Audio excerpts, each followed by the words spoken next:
Bismillahirrahmanirrahim. Değerli basın mensupları, çok kıymetli izleyicilerimiz, ülkenin içinde ve dışında meydana gelen gelişmelere dair partimizin yaptığı değerlendirmeleri size arz etmek istiyorum. Açıklanan TÜİK verilerine göre yılın ilk enflasyonu %1.35 ile beklentilerin üzerinde gerçekleşti. Geçen yılın aynı dönemine göre ise %12.15 oranında yükselen enflasyon oranını gıda ürünleri ve özellikle sebze fiyatları arttırdı. Bu arada kamu kaynaklı zamlar da yağmaya devam etmektedir. Ulaşım sektöründen köprü, tünel ve otobanlara yapılan yüksek zamların ardından yüksek öğretim kurumları sınavının ücretlerine de %40 oranında bir zam yapıldı. Ulaşıma yapılan bu astronomik zamlar maliyet boyutu itibarıyla gıda enflasyonunu da etkileyecek ve vatandaşın sofrasına yansıyacaktır. Ekonomik kriz ve işsizlikle boğuşan toplumdan bu zamlara ciddi tepkiler gelmektedir. Enflasyonu tek haneye indirmeyi, akabinde %5'lere kadar düşürmeyi taahhüt eden hükümet, yaptığı zamlarla bu hedefin önünü bizzat kendisi kesmektedir. Özellikle düşük gelirli kesimlerin hayat pahalılığı nedeniyle yaşadığı zorlukların önüne geçmesi beklenen hükümet, her geçen gün bu pozisyonundan uzaklaşmaktadır. Dar gelirli kesimlerin alım gücü her geçen gün düşerken, milli gelirden yüksek miktarda pay alan kesimin payı daha da büyümektedir. Gelir dağılımı ve vergi toplanmasındaki adaletsizlik de her geçen gün büyüyerek tahammül edilemez bir noktaya çıkmaktadır. Bunun paralelinde toplumsal huzursuzluk da ciddi olarak büyümektedir. Hayat pahalılığının iç huzuru tehdit eden bir boyutunun olduğu hakikatinden hareketle ekonomi yönetimini dar gelirli insanlarımızın halini görmeye ve anlamaya davet ediyoruz.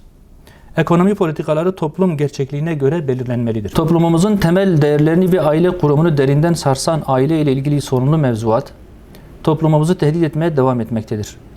6284 sayılı yasanın sınırsız nafaka, kadının beyanının esas alınması, erken yaşta evlenenlerin cezalandırılması gibi düzenlemeleri toplumumuzun kimyasını bozmaya devam ettiği halde hükümetin halen bu konularda harekete geçme niyetinde olmadığı görülmektedir.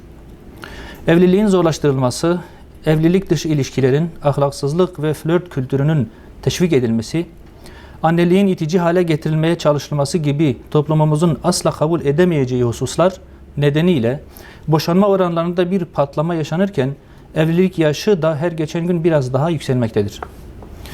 Görevi aile kurumunu muhafaza etmek olan Aile Bakanlığı'nın bu ciddi sorunlara karşı halen harekete geçmemesi ve aileyi korumaya yönelik tedbirler geliştirmemesi düşündürücüdür. Ne Aile Bakanlığı ne de ilgili diğer kurumlar tarafından evliliğin teşvikine yönelik ekonomik ve sosyal hiçbir çalışma yürütülmemektedir. Yaşanan olumsuz sürecin tahribatlarının telafisi mümkün olmayacak noktaya gelmesini önlemek için Aile Bakanlığı başta olmak üzere hükümeti bir seferberlik anlayışıyla harekete geçmeye davet ediyoruz. Sorunlu mevzuatın değiştirilmesi, ailenin korunmasına yönelik tedbirler alınması, evliliğin teşvik edilerek kolaylaştırılması, evlilik dışı ilişkileri önleyici tedbirler başta olmak üzere bir değerler paketinin hayata geçirilmesi toplumsal bir zorunluluktur. Çocuklarım aç diyerek yaşadığı buhranı özetleyen bir vatandaşımız, Hatay Valiliği önünde üzerine benzin dökerek kendini ateşe verdi. Yapılan müdahale sonrasında ilkin kurtarıldıysa da daha sonra yaşadığı kalp krizi nedeniyle hayatını kaybettiği ifade edildi. Toplumun vicdanını yaralayan bu olay, kısa bir süre önce yine Türkiye'nin muhtelif yerlerinde yaşanan siyanürlü intihar vakalarıyla birlikte değerlendirildiğinde, yaşanan ekonomik ve sosyal sorunların artık ciddi travmalara yol açtığı ve trajik olaylara neden olduğu açıkça görülmektedir. İşsizlik rakamlarındaki yükseliş, nitelikli gençlerin bile iş bulamaması veya atanamaması, ihraçlar, asgari ücretli işçilerin geçinememesi, gıda, enerji, barınma ve ulaşım gibi temel ihtiyaçlara yapılan fahiş zamlar, ülkenin vergi cennetine dönüştürülmesi, yoksulluğun tavan yapmasına neden olmuş, özellikle dar gelirli vatandaşlar için tahammül sınırlarını zorlamıştır. Yaşanan sıkıntılara ve toplumsal travmalara rağmen ekonomi yönetiminin krizi görmezden gelmeye devam etmesi, çözüm arayışlarının da önünü kapatmakta ve dar gelirli vatandaşların sıkıntılarını okumalarını engellemektedir. Bu anlamda devlet bir an önce yanlıştan dönerek vatandaşın yaşadığı sıkıntıları görmeli ve çözüme yönelik politikalar geliştirmelidir. Elazığ'da yaşanan depremden sonra bu kez Van Bahçesaray yolunda yaşanan çığ felaketinde 41 vatandaşımızın hayatını kaybetmesi, 80 civarında vatandaşımızın da yaralanması hepimizi derinden üzmüştür.